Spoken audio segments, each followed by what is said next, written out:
One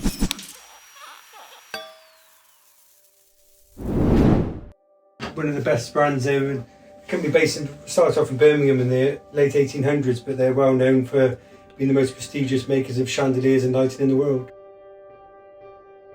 The main reason to take it apart is to be able to work on it really and be able to polish it up, because you have to get everything on the polisher, so you can't do that when it's all together.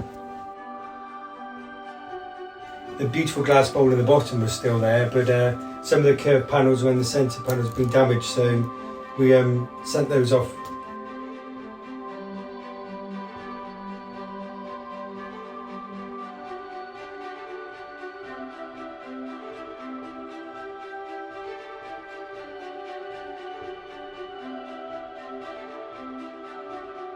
Something of this quality, generally they are numbered, and it's quite good actually, because they tell you exactly how the light's put together. So you start from the shackle number 1 and it works its way all the way down the stem, so when you come to put it back together, it's a very easy thing to do.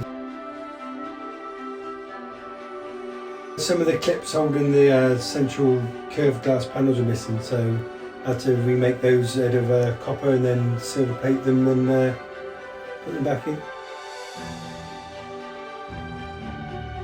Over the years it all gets tarnished and everything, so we basically put it back on the polisher and bring it back up to its original silver plate underneath, and luckily this was a real nice quality one. We'd lacquer it then so it stays like that for years to come.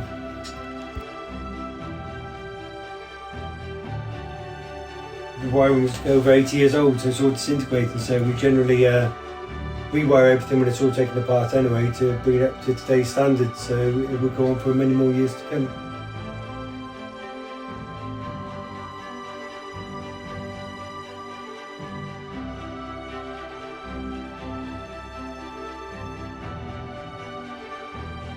You know, any antique, especially in today's world, you know, if you can remake anything rather than having it new, it's always better, isn't it? So in particular, this was a really lovely one to bring it back to its former glory. So